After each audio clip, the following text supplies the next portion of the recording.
of the biggest video game companies in the world released the latest, and one hopes the last, in their Resident Evil game series. Now, I know what you're thinking. Video games. Since when have you ever spent time on that? Are you serious? Damn right I am. Now listen. Resident Evil 5 is as racist as David Duke. The game's developers know this, as do the white scum who defend it. It is not some misunderstanding, and it's not by accident. And I'm sure we've all gotten sick and tired of the same army of brain-dead white pukes and their hand-picked black stooges claiming that what's clearly racist really isn't, and seeing no one say or do a damn thing about it. The white gamers, who have never had a girlfriend or a clue in their lives, of course try to tell us that the appearance of racism is just all in our imagination. Well, let's see if that's true.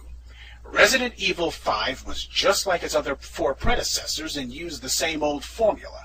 White person shows up somewhere, things are peaceful and quiet at first, then zombies suddenly start coming out of the woodwork. Mayhem ensues. In our game, our white hero goes to Africa since that's where the evil virus that turns people into zombies originated.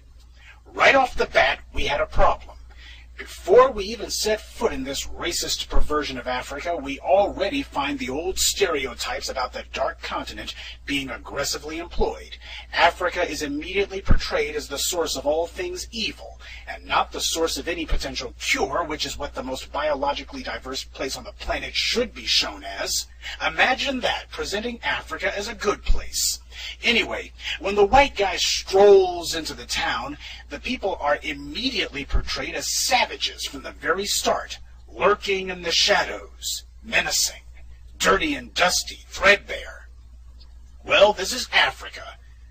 And then the people are presented as a bloodthirsty mob attending a beheading. Hey, why not? This is Africa. We see what is supposed to be an African leader type of individual, but he's shown with a megaphone inciting the people to violence. Mind you, all of this takes place before the virus even breaks out. We haven't even gotten to that part yet. So, if Resident Evil 5 is truly no different than the previous titles in the series, then why is it that not even one of the Resident Evil trolls has been able to tell me of even one scene, much less an entire game, in which the residents of Raccoon City or Spain are shown the way the Africans are when they are not infected?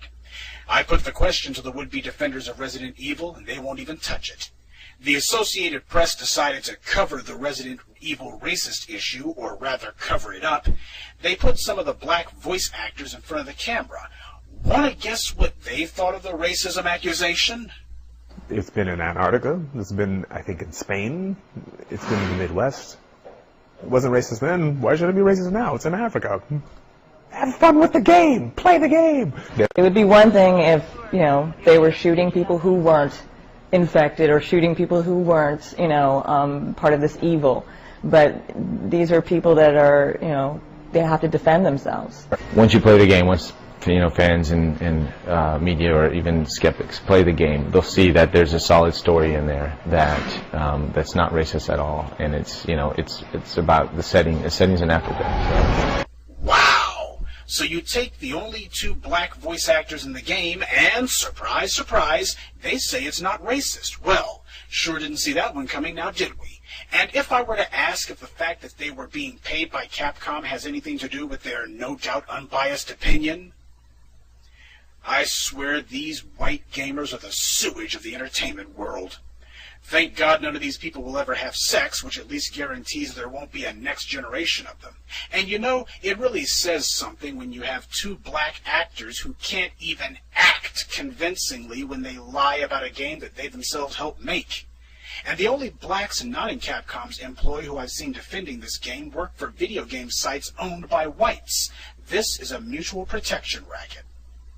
But the most shameful in all this has been Capcom itself, whose blatantly racist defense of this crap has been strident and arrogant.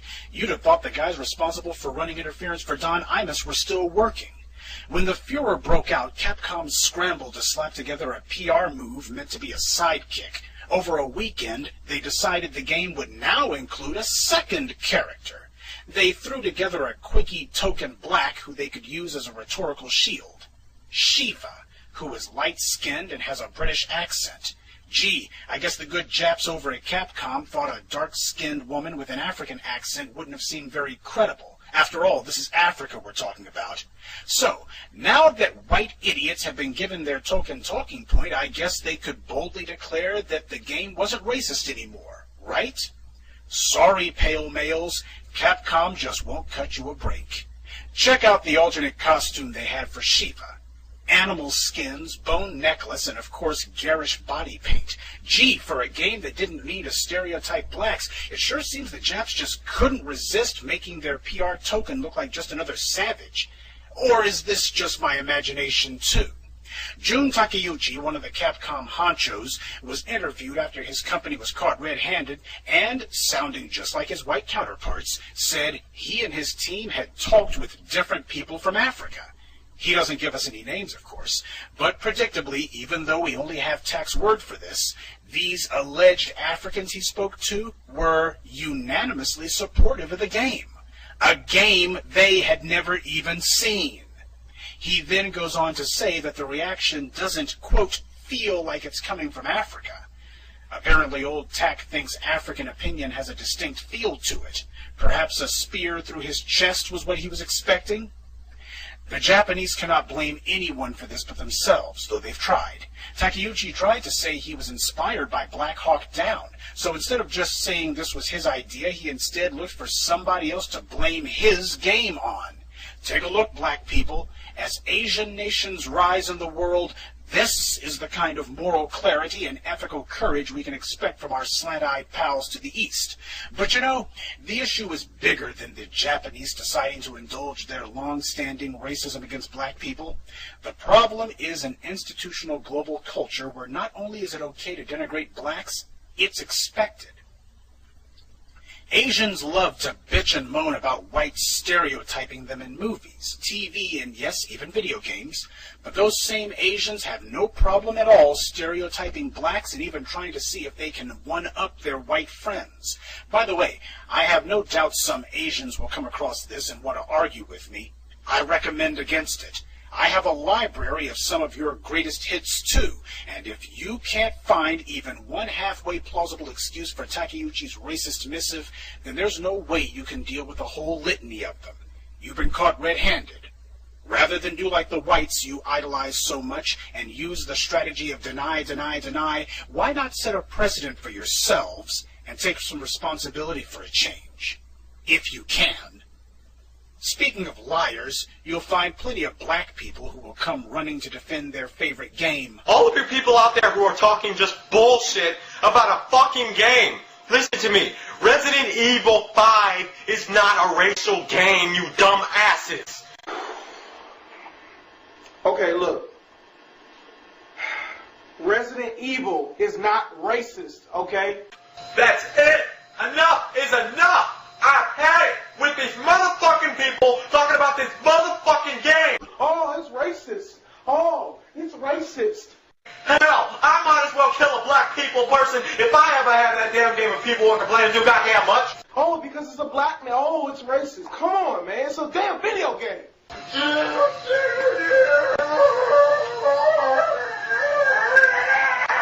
Shut up!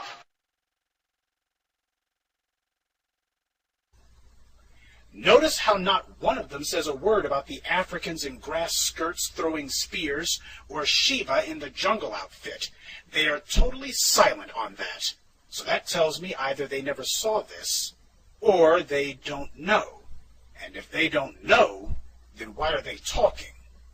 These immature twits are the definition of arrested development. They are 10-year-olds throwing tantrums on the net, not because Resident Evil 5's release was blocked, but rather because some black people had the temerity to even criticize it at all. You know, Malcolm said that everything in Western society is meant to brainwash you into thinking you can somehow, someday be part of white society. Everything from comic books to TV shows. And when you consider that these brain-dead buffoons sound exactly like their white counterparts, you realize Malcolm was right. These people have spent so long indulging in their favorite pastime as their white buddies that they now totally identify with the white opinion, and just like the whites, they are angry to the point of violence over a game that is totally indefensible by whatever